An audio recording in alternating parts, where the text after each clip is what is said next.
Corona virus के बढ़ते संकट के बीच देश में वैक्सीनेशन को लेकर वायनाड से कांग्रेस सांसद राहुल गांधी ने केंद्र सरकार पर हमला बोला है। राहुल गांधी ने ट्वीट कर कहा है कि बढ़ते कोरोना संकट में वैक्सीन की कमी एक अति गंभीर समस्या है। उत्सव नहीं, अपने देशवासियों को खतरे में डालकर वैक्सीन एक्सपोर्ट क्या सही है? केंद्र सरकार सभी राज्यों को बिना पक्षपात के मदद करे। हम सबको मिलकर इस महामारी को हराना होगा। केंद्रीय कानून मंत्री रविशंकर प्रसाद ने राहुल गांधी को जवाब देते हुए कहा कि राहुल गांधी ने अभी तक वैक्सीन क्यों नहीं लगवाई है? एक अंशकालिक राजनेता के तौर पर नाकाम रहने के बाद क्या राहुल गांधी अब पूर्णकालिक लॉबिंग करने वाले बन गए हैं? वो अब विदेशी वैक्सीनों के लिए अनुमति की मांग कर फार्मा कंपनियों की पैरवी कर रहे हैं। बीजेपी ने कहा कि राहुल को राष्ट्र हित में राजनीति नहीं करनी चाहिए। आपात स्थिति में राजनीति करना तो अलग अलग प्लेटफॉर्म पर चुनाव में राजनीति करते करिए। वैक्सीन के साथ राजनीति क्यों करते हो? कोविड के साथ क्यों राजनीति करते हो?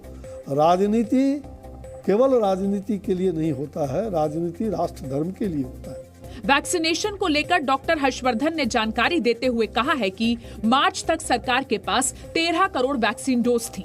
इसमें से 9 करोड़ 43 लाख वैक्सीन 8 अप्रैल तक दी जा चुकी थी और 3 करोड़ 50 लाख वैक्सीन अभी राज्यों को भेजी जा रही हैं।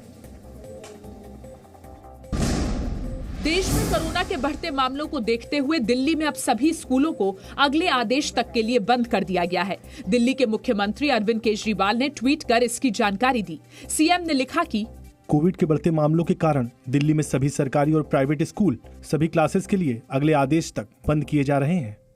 बढ़ते कोरोना संक्रमण की वजह से हिमाचल प्रदेश में भी 21 अप्रैल और बिहार में 18 अप्रैल तक सभी शिक्षण संस्थानों को बंद कर दिया गया है। कोरोना पर नियंत्रण के लिए कई राज्यों में लॉकडाउन और नाइट कर्फ्यू लगाया गया है।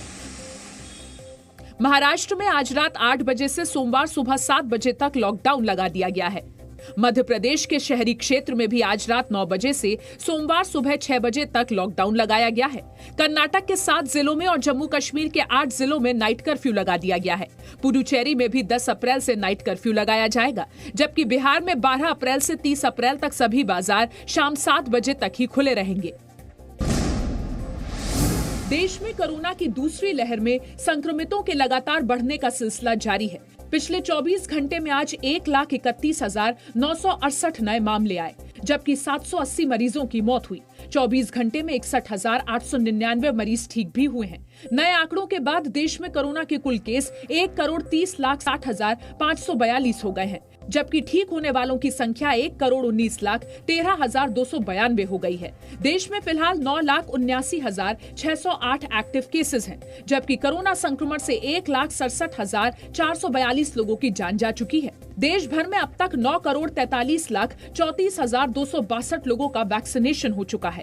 कोरोना के बढ़ते मामलों के बीच आज 24वीं बार स्वास्थ्य मंत्री हर्षवर्धन ने ग्रुप ऑफ मिनिस्टर्स की बैठक की। स्वास्थ्य मंत्री ने बताया कि देश में अस्पतालों को फिर से कोविड अस्पताल में बदलने की प्रक्रिया शुरू हो गई है। We right now have 15,440 dedicated healthcare facilities for COVID, which have more than 18,52,000 beds in the whole country, along with 12,673 quarantine centers. Assam में विधानसभा चुनाव के नतीजे आने में अभी वक्त है। उससे पहले कांग्रेस ने अपने उम्मीदवारों को जयपुर के एक होटल में शिफ्ट कर दिया है। चार्टर विमान से कांग्रेस उम्मीदवारों के अलावा उसके सहयोगी दल AIUDF के उम्मीदवार जयपुर लाए गए हैं। अब तक करीब 20 उम्मीदवारों को फेयरमाउंट होटल में रखा गया है और भी उम्मीदवारों को यहां लाया जाएगा। दरअसल कांग्रेस को नतीजे से पहले विधायकों की खरीद फरोख्त का डर सताने लगा है।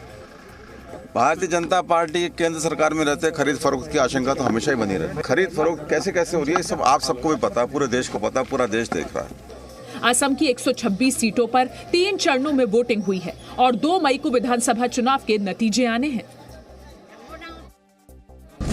बंगाल में कल चौथे चरण के लिए 5 जिलों की 44 सीटों पर वोटिंग होगी।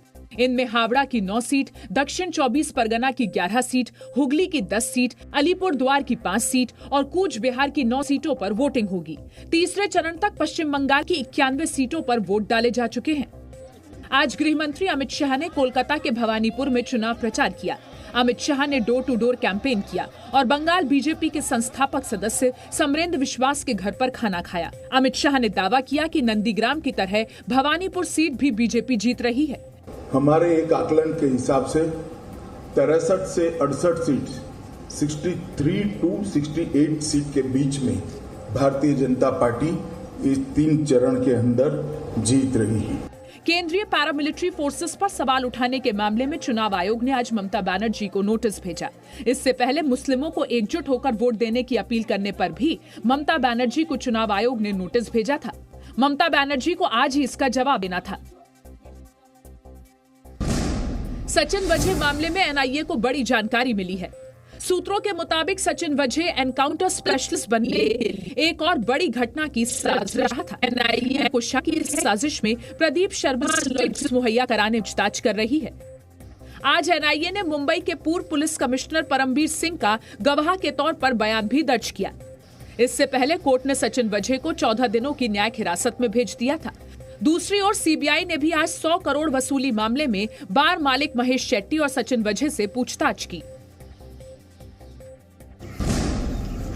जम्मू कश्मीर में 2 अलग अलग एनकाउंटर में कुल 7 आतंकवादी मारे गए हैं। पहला एनकाउंटर शोपिया में हुआ, जहां सुरक्षा बलों और आतंकवादियों के बीच एनकाउंटर में 5 आतंकवादी मारे गए। इनमें आतंकवादी संगठन अंसार गजवत उल हिंद का कमांडर इम्तियाज शाह भी शामिल था। शोपियन में अभी तक 5 में से 4 का आइडेंटिफिकेशन हो गया है। इम्तियाज अहमद शाह यह अप्रैल 2019 से एक्टिव है, रडसुना त्राल का है। इसके खिलाफ काफी एफआईआर लॉन्च है। ये किलिंग में इन्वॉल्व है। बहुत सारे किलिंग का इसको जिम्मेदारी दिया गया है। सुरक्षा बलों और आतंकवादियों के बीच दूसरा एनकाउंटर जम्मू कश्मीर के त्राल में हुआ। शोपिया में एनकाउंटर वाली जगह से 2 आतंकवादी बचकर भाग गए थे। सेना और जम्मू कश्मीर पुलिस ने उन आतंकियों को त्राल इलाके में घेर लिया और एनकाउंटर में मार गिराया।